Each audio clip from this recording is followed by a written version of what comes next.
Bill O'Brien's loss is about to be somebody's gain.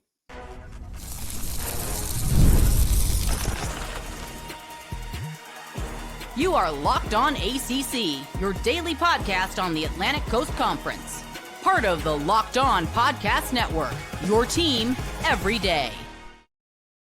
Shout out to the everydayers, and thank you so much for making Locked On ACC your first listen and your first watch today. We're available free wherever you get your podcasts. We're free on YouTube. We're part of the Locked On Podcast Network, your team every day. Today's episode is brought to you by Game Time. Download the Game Time app, create an account, and use code Locked On College for $20 off your first purchase. On this episode of Locked On ACC, we'll talk about Week 12 ACC football matchups, those that not only have ACC championship implications, but also we're looking at bowl eligibility with just a few games left to play.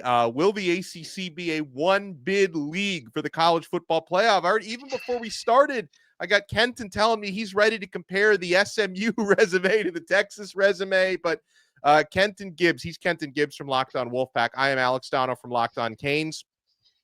Reported today by On3 Sports, Thomas Castellanos, quarterback, now the benched quarterback of Boston College, he's reportedly going to hit the transfer portal. And I'm not even sure if he's going to come back to BC because Bill O'Brien, head coach of Boston College, mentioned earlier this week that Castellanos didn't react very well to being benched, was going to take some time away from the team. He would update the media on when Castellanos would come back. On Wednesday, O'Brien basically said, we don't know if he's coming back. The reports come out about hitting the portal. Now, help me with this, because you and I are both big believers in Thomas Castellanos' talent, right?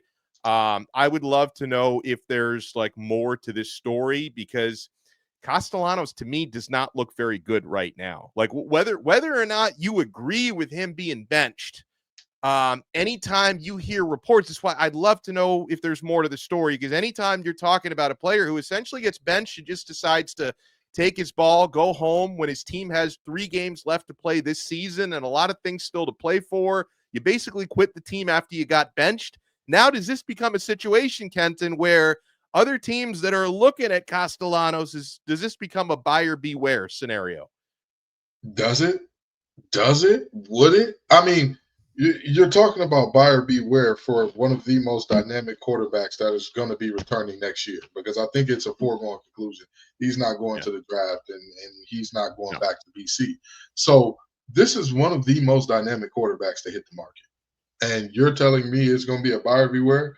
I can't remember which NFL exec said it, but it was one of them was quoted as saying, if Hannibal Lecter could make a tackle and ran a 4.4, we'd say he had an eating problem.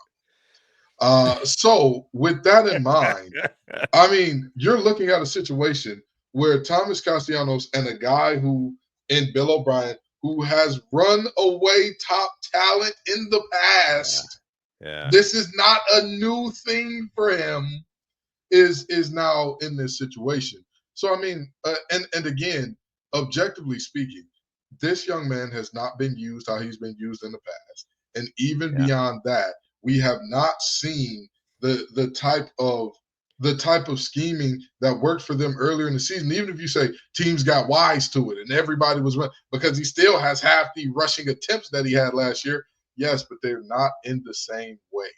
They're not in the same way that, hey, we're going to use our back as a lead blocker to get Thomas Castellanos some extra yardage, which every team that has a really good running quarterback in the year of 2024 does, because everybody's taking advantage of this fun thing called numbers mismatches, except Boston College all of a sudden. So, I look at this situation and I say to myself, I highly doubt that a quarterback-hungry team next year is going to look in the portal and go, I don't know. His exit from Boston College was a little sticky for me. I'm not sure I want to run afoul of the great and mighty Bill O'Brien. Titan of the game, Bill O'Brien. You can't just poach players or take players from it. I don't think anybody's going to be too worried about that when they're thinking about Thomas Castellanos. And let me, to your point, it's obvious Castellanos is not a scheme fit for Bill O'Brien, or maybe Bill O'Brien's not a scheme fit for him, because you look at those rushing numbers, like this is a dangerous dual threat running quarterback. He had 1,113 rushing yards last season. Right. So far this year, 194. So it's obviously a difference with the way he's being utilized. That again, I just think that, you know, if you and I know players are transferring everywhere left and right. Like last year, you even had players leave a program in January, and then before they even played a down for their new program in April, they were leaving for somewhere else. So I understand it. I just, again, like, you couldn't wait till the regular season was over to leave the team. Like that's a little concerning to me. But you know what? With that in mind, Kenton, I've got a hunch, but like you say, there's going to be a number of teams interested. Like, he's not going to scare away Power 14. Don't you feel like a fit for Castellanos, especially the history on how they build their roster? Florida State. Doesn't that make almost too much sense? I mean, come on. Don't send my boy to the graveyard. But the play style, he gives you Jordan Travis vibes with the play style, and Mike Norvell has not been the same without Jordan Travis. Wasn't very good before Jordan Travis, not very good after. Don't you think Florida State's going to make a run? I mean, I would be surprised if they didn't look at him, because the two guys that they have on the roster that are coming back, DJU is out of eligibility, which I'm sure everybody in Tallahassee is grateful for, and everybody at the ACC, in the ACC, that's not a null, is lamenting. But the two guys that they have on the team that are returning, which is Brock Glenn, and Brock Glenn's backup was who's the third guy? Luke Cromenhawk. Yeah, Croman hawk it down there and hope somebody catches it. Is he's, you know, these are two guys that, have you seen anything special from them? Have you seen anything from either one of those guys to indicate like it's not worth it to make a run at some QBs in the portal? So I'd be shocked if Florida State didn't go after Thomas Castellanos, but I would hope he's smarter than to do that to him. So I would hope that he's got just a wee bit more sense than to do that type of foolishness. And I just want to say one more thing before we get off of it. Yeah. Thomas Castellanos has rushed for 190 yards this season, correct? 194, yeah. 194. 73 of them came in the first game. That is what I mean by coaching malpractice. Yeah. You used him in the capacity which he's used to being used to beat a team that we all thought was really good, and it was like, hey, I need you to kind of sit back there and work it out in the pocket more. And I know some people are going to sit here and say, well, you know, that's just because they didn't need him to run as much, or they tried to run him more. Did they? Did they really? No, they really didn't. When we watched that Missouri game, were you and I not both discussing, hey, why is Thomas Castellanos not running? Yeah. What's happening here? So, again, I think that this is a moment where a coach and a player never quite set horses. And I don't think that anybody's going to look down upon Thomas Castellanos for not taking the benching well. I really don't. And even if there was somebody who would look down on him for not taking the benching well, I still think on the open market, he's probably going to get a meal somewhere. He's probably going to get him $1 million NIL deal somewhere, because he's electric, he's dynamic, and he's proven to be a floor raiser. He may not raise your team's ceiling super high, but he took some Boston College teams that were just PU outside of him, injuries all over the place, and raised them up to a bowl team. Well, when we come back, I want to shift our focus back to the college football playoff. Is the ACC just going to be a one-bid league? Which of the contenders for ACC championship might be able to put up the best run in a college football playoff? And I want to read one of the YouTube comments, Kenton, we got yesterday, because, you know, I wasn't, and maybe it was fair, but I was attacked by a Louisville fan. I was viciously attacked, and I want Kenton to weigh in on whether I am in the wrong here or if I was in the right, because you guys, we're only getting started.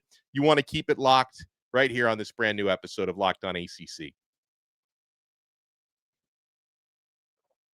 And I already know you're keeping it locked to the Game Time app. Guys, Game Time is the only ticket app that Kenton and I use, because we're getting the best deals, especially the closer you get to the event. The prices actually go down on Game Time. They reward you for procrastinating. And Game Time has a new feature called Game Time Picks that makes getting tickets to see your favorite teams play live even easier, because Game Time Picks filters out all the fluff to show you only incredible deals on great seats, so you don't have to waste time searching through thousands of tickets. Guys, other features that we love on Game Time, the all-in pricing feature shows you the total up front with no surprise fees at checkout. Get a panoramic view from your seat in the app before you buy. Your purchase is covered with the most flexible customer service policy in the ticketing industry. So take the guesswork out of buying tickets with Game Time. Download the Game Time app, create an account, and oh, by the way, we'll give you a deal here. If you use our code LOCKEDONCollege, you'll get $20 off your first purchase. You can't beat that. Terms apply. Again, create an account and redeem code LOCKEDONCollege for $20 off. Download Game Time today. What time is it? It's game time. Thank you so much for making Locked On ACC your first listen and your first watch today. For your next listens, check out our other shows. Kenton Gibbs and Grayson Boone do an awesome job hosting Locked On Wolfpack. I host Locked On Canes, so we have you covered on those shows as well. All right, so Kenton, when we were talking, ACC championship picture, I characterized it as a 3-team race where you got SMU unbeaten in conference. Miami and Clemson both have one conference loss, but Miami does have a tiebreaker over Clemson. I want to read you this comment that we received on the YouTube channel from yesterday's episode. It says, Dono, you just don't like the cards, do you? You're wrong. Mathematically, he says, there are 5 contenders left. Yes, he says it won't happen. So he's kind of admitting I'm right. He says, yes, won't happen, but mathematically there are 5. Let's give Miami another loss or SMU 2 losses. Let's have Pitt beat Clemson in Louisville.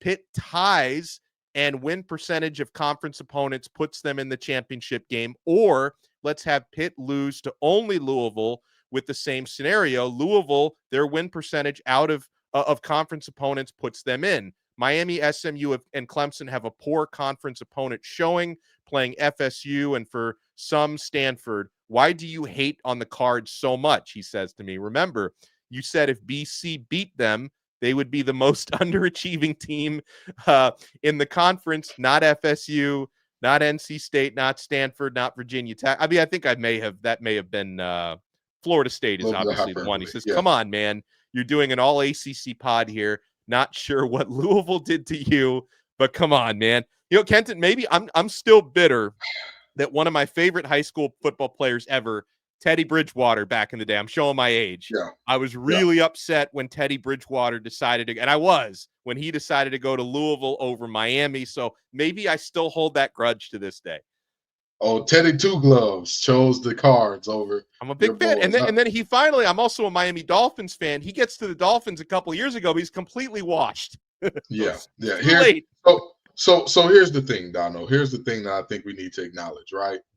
Possible and probable, not the same, right? Like, is it possible for Megan Thee Stallion and I to get married? Of course, we're in the same age bracket. You know, I'm a tall guy. I'm taller than her. You know, I mean, she can wear heels. I can see it. Megan, if you're hearing it, never mind. That's neither here nor there. But it's possible. Is it probable, ladies and gentlemen? Right? That's always the question that we have to ask ourselves here. And this feels like, trust me to whoever made that comment. I rock with you. Y'all know I love me some Cardinals. Y'all know that. And I know that I've been accused of hating on the Cards before. Ask your boy, and I'm not kidding when I say this, beware the hair. Ask your guy, one of the best pass rushers in the league, Aston Gelati. He and I had a conversation about how he pass rushes and about how I feel about Louisville. And he was taken aback. And I said, yeah, Louisville felt a lot like home for me, man. When I went there, it felt really nice. I'm not going to lie to you. We played a game there my redshirt freshman year, and I absolutely loved it. With that in mind, you sound like me when the Lions used to be terrible, and I used to be watching the last week scenarios where it's like, okay, so if we win, the Vikings lose, the Packers win, the Bears tie, we have a path. Hypothetically, yeah. You know, but it's like saying that when that 28-leg parlay hits, I'm moving up the projects.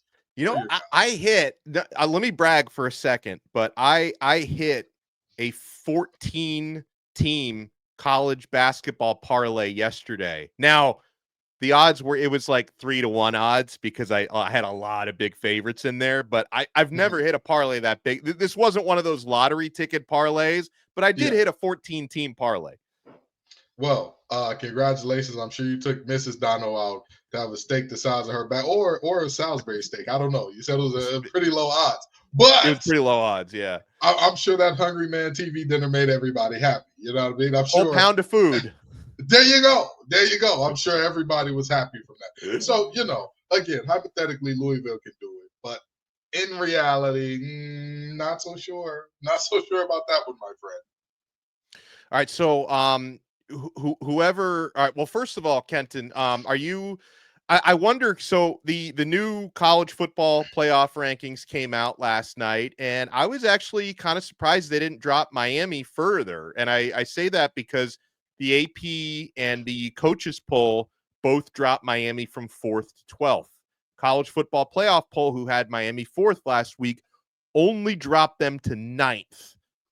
So I'm kind of wondering, is there maybe renewed hope that there actually could be maybe 2 teams in a college football playoff from the ACC? And again, I don't want the scenario to play out this way because I'm a Miami guy, but maybe Miami and SMU play in the ACC championship. It's an epic game. Maybe SMU wins in overtime or they win on a last-second field goal. Is it possible maybe both teams would get in as one-loss teams in the ACC, or am I just doing this mental gymnastics and it's definitely a one bid league? All right, Donald, I'm gonna give you 3 resumes. Okay, let's play a game. Yeah. Let's play a game. This isn't Saul. I promise you, we don't have your little one in the back tied up somewhere. We're going to make this thing pretty easy, okay? Although if you want to keep him occupied for a few hours, it's okay. That's how you know he a pair for real, ladies and gentlemen. But Team A, okay, 8-1, no ranked wins. Their best win came against a team that was ranked at one point in time at its highest, 21, and that they beat that team by 14. They beat another team by 15 who was never ranked, but people say they're good. And they have a 7-point loss to a 1-loss team. Okay, so that's Team A. Okay, Team B. Great. Team B, you're looking at no ranked wins. Best win being against a 4-loss team by a field goal. Their next best win, they blew out a team that is 500 at the moment, in danger of missing a bowl game outright, but who knows? And they have a loss by double digits, okay? And then you have Team C, who has beaten a ranked team on the road. Their next best win was against a team that was undefeated and ranked at that time, past week 6. And their third best win is against another team that's already bowl eligible, and their only loss was to a team that is undefeated at the moment. Now, of A, B, and C, which resume sounds the best to you? I'm taking resume C. That's so interesting because resume C is number 14, Southern Methodist University. That's so interesting, Dono. Now who are A and B? A is the mighty, y'all know I love them, the Penn State Nittany Lions, who do the same thing every year. And the sad part is, Dono, did we not all know Penn State was going to be the greatest beneficiary of the playoff expanding? Because we all knew they were going to be able to be the 3rd, maybe 4th best team in the conference and still just, we're going to sneak in the playoff by beating all these mid teams and getting blown out by the 2 good teams in the conference. And Team B is the Texas Longhorns. I knew Team B was Texas. I knew it. Your best win is against Pavia? Man, stop. Don't. When your best win is a team that lost to Georgia State, what are we doing here? What are we doing here?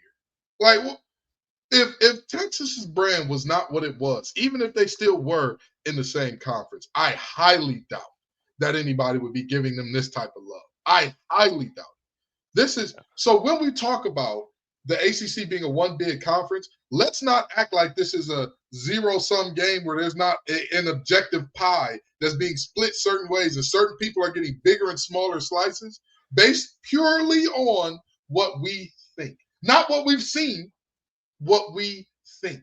Because if we base it on what we've seen, SMU has the better resume. They've been the better team. That's just absolutely. a fact. So again, whether or not the ACC is a one bid league will go to show a lot in terms of credibility for the college football playoff committee.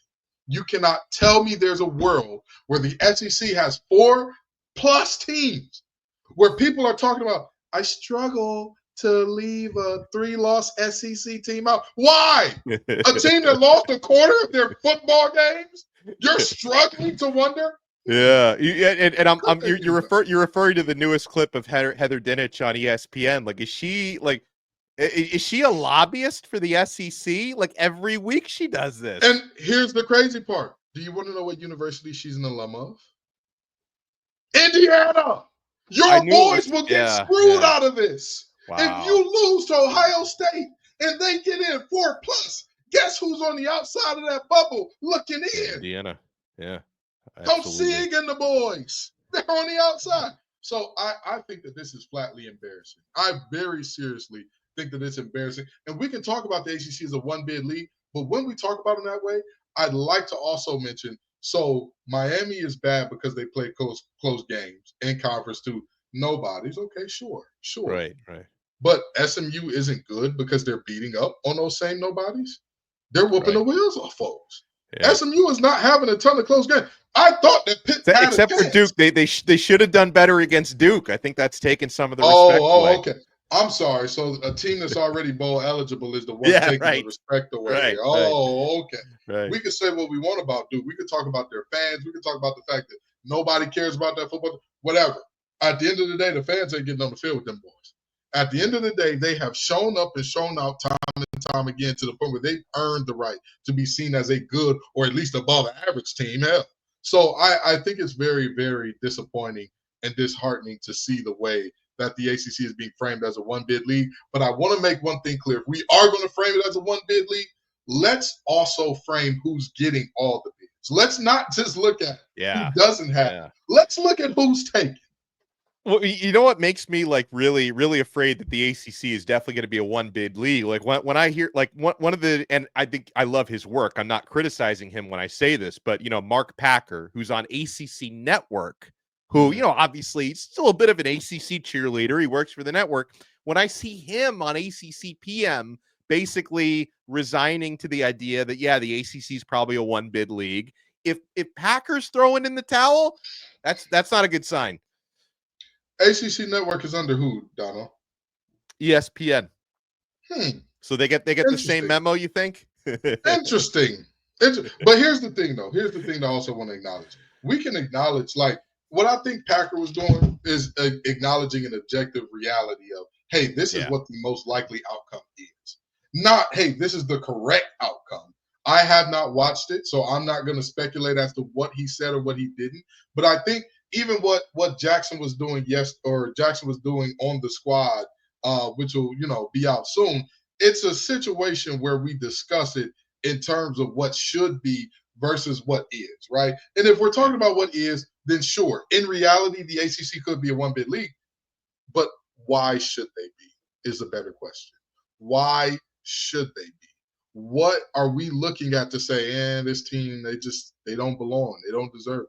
Oh, SMU or Miami de facto don't deserve it. Why not?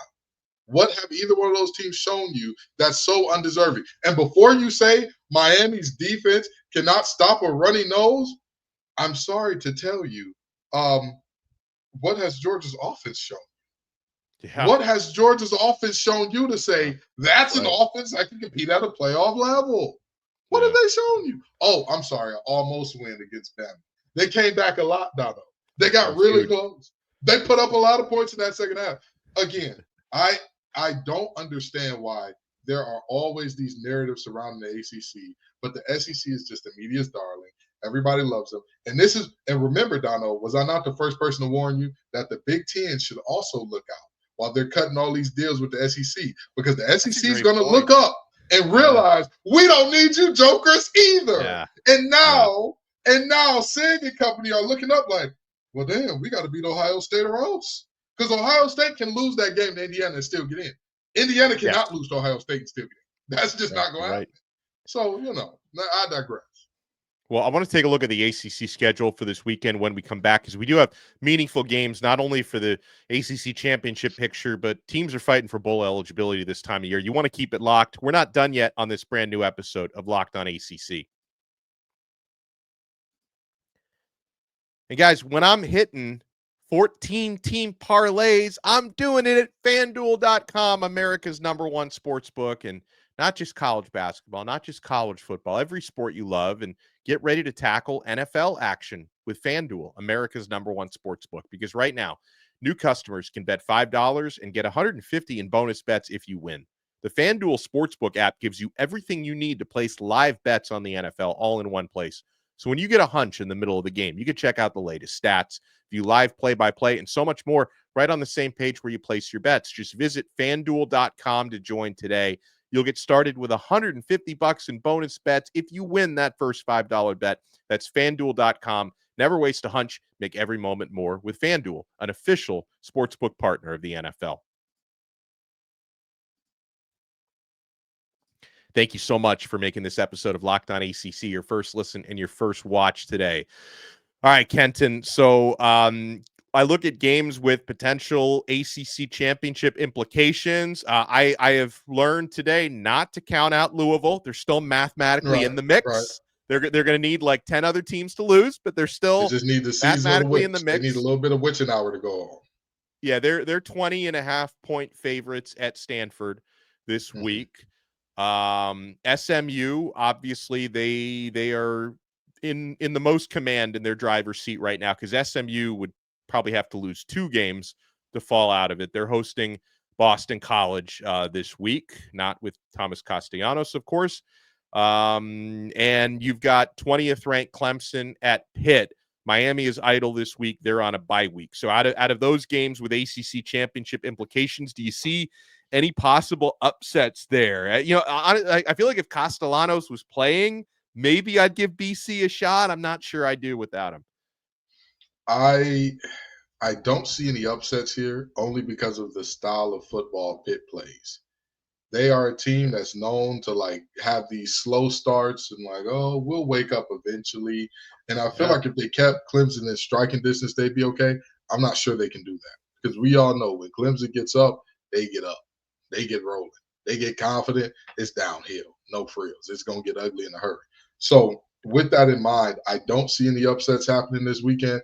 But hey, what the hell do I know? I've been wrong before. I'll be wrong again. I'm not hitting 14-leg parlays like you, Dono. I'm not the soothsayer knower of ball that you are, brother. You know what's funny about that? I hit a 14-leg parlay, and in the same night, I lost a 2-team parlay. So, hey, who really never knows know. ball here? Who knows about anything anymore?